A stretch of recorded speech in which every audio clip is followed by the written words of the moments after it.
Hello friends, welcome back to your channel study with Bhudev sir.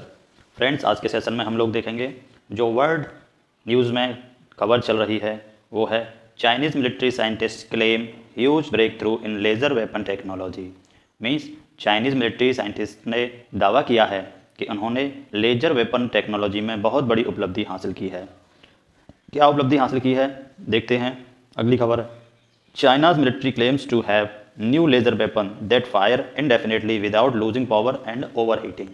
Means China military ने claim किया है कि उन्होंने लेज़र वेपन इस तरह से तैयार किया है कि इसमें जो लूजिंग पावर है या ओवरहीटिंग की प्रॉब्लम है ये अब नहीं होगी। मीन्स रेगुलर ये अटैक कर सकता है, किसी भी मिसाइल को, किसी भी एयरक्राफ्ट को ये तबाह कर सकता है रेगुलर अटैक से।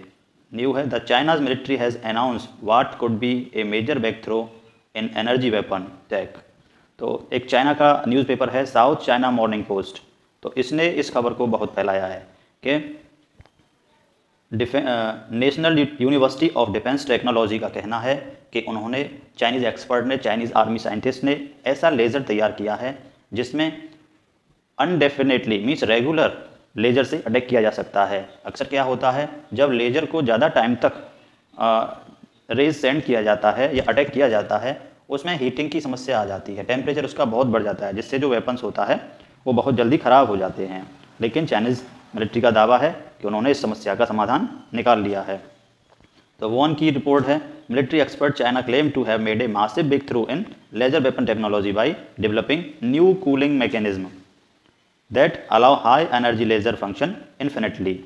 It means इसमें दावा किया गया है, यूनिवर्सिटी ऑफ डिफेंस टेक्नोलॉजी का दावा है कि चाइना ने ऐसी टेक्नोलॉजी डेवलप कर ली है जिससे लेजर को इनफाइनाइटली वर्क कराया जा सकता है और इसको हीटिंग की समस्या से भी दूर रखा जा सकता है। इससे क्या होगा कि लेज़र के क्षेत्र में, लेज़र वेपन के क्षेत्र में एक नई रेस स्टार्ट हो जाएगी।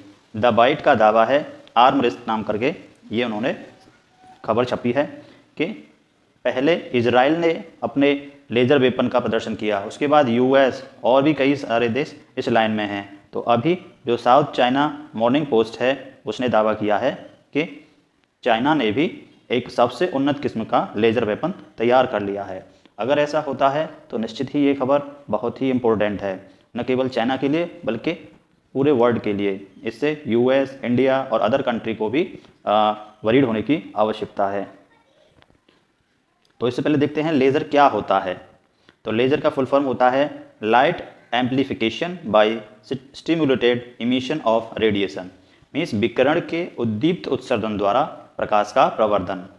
इसमें क्या होता है, प्रकाश को एंट्री कराया जाता है या फोटोन को एंट्री कराया जाता है और उसको एक बहुत ही सक्रिय मार्ग से इसको प्रवाहित किया जाता है जिससे इसकी जो एनर्जी है बहुत ज़्यादा बढ़ जाती है और ये जहाँ भी अटैक करता है उस ऑब्जेक्ट को इतना हीट कर देता है जिससे कि उसको ख़त्म कर देता है, कह सकते हैं आप।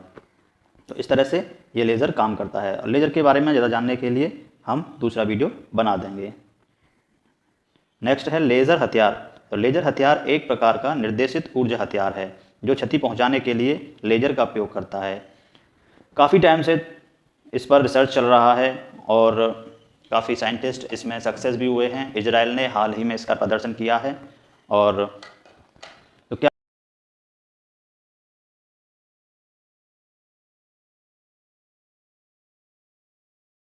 drones, rockets, and mortars, and can do so for a fraction of the price of other missile-powered defense systems.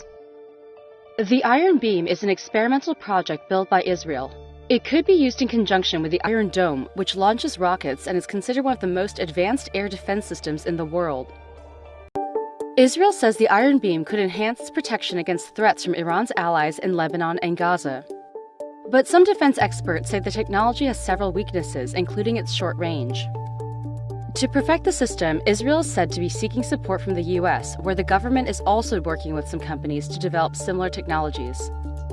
Here's how the laser beam system works and why some military analysts say American expertise could enhance it.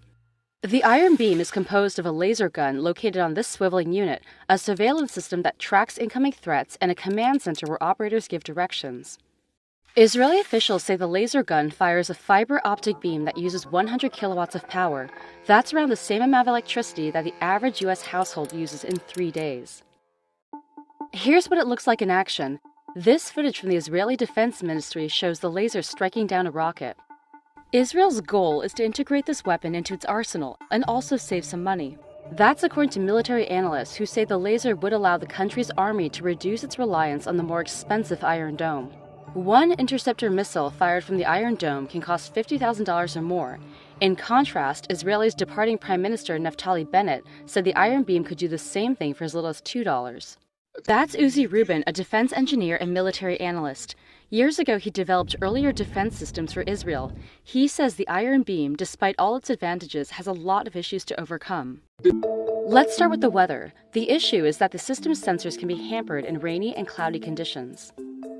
That means the Iron Beam may not be operational in Israel in colder months such as November and December, according to Rubin.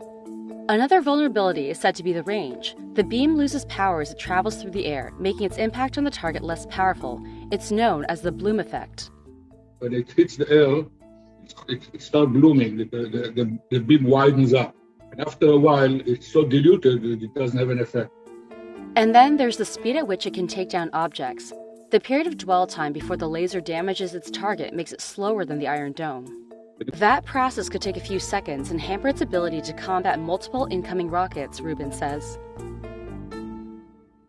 On its own, the system could struggle to counter strikes similar to those seen in this video footage, where rockets are fired from position in Gaza City towards Israel in May of 2021.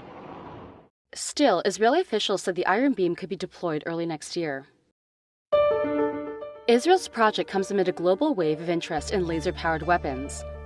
Countries such as the US, Russia, and China all claim to be working on the technology, which some defense experts say could be a key component in future warfare. The Pentagon is working with major defense contractors and testing advanced systems based on similar technology to Israel.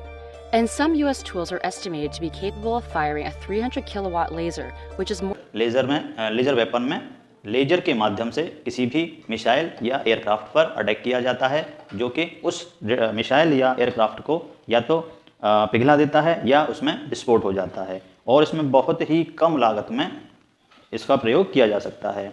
एक report के according जब iron डोम से missile intercept की जाती है तो उसमें खर्चा आता है लगभग $50,000 का, लेकिन आयरन बीम जिसको इजराइल का लेजर हथियार भी कहा जाता है, आयरन बीम का खर्चा आता है एक मिसाइल को इंटरसेप्ट करने के लिए केवल लगभग $3 का। तो ये काफ़ी किफ़ायती भी है, लेकिन इसमें कुछ प्रॉब्लम्स भी हैं, क्योंकि लेजर बीम को जब भी हम कहीं भी छोड़ेंगे तो उसके लिए साफ मौसम और स्मॉल डिस्टेंस इतने तक ही कारगर होता है।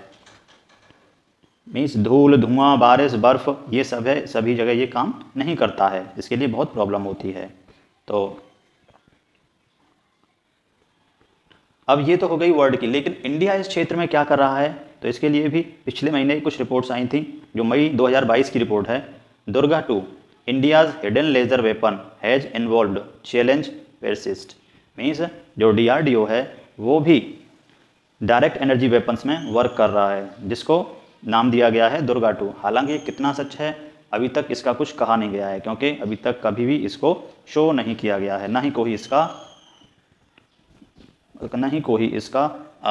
अभी तक प्रदर्शन किया गया है, ना ही कभी इस पर अनुसंधान के बारे में बताया गया है।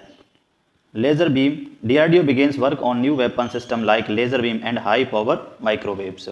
तो ये टाइम्स नाउ की न्यूज़ है, तो इसमें भी कहा गया है कि इंडिया का जो DRDO है वो भी वर्क कर रहा है अपने फ्यूचर के लेज़र वेपन्स पर, जिससे कि भारत भी उन देशों की कतार में खड़ा हो जाए जो अपने दुश्मनों की रक्षा के लिए नई नई टेक्नोलॉजी का प्रयोग कर रहा है। तो लेज़र के बारे में और अधिक जानकारी के लिए एक नया वीडियो आ जाएगा। तो आगे देखते हैं इस आर्म रेस में भारत कहाँ तक पहुँचता है, और क्या अमेरिका, चाइना और इजराइल, भारत ये कम्पीट करेंगे एक दूसरे से या विश्व शांति के लिए काम करेंगे। देखने के लिए बने रहिए। थैंक यू, धन्यवाद।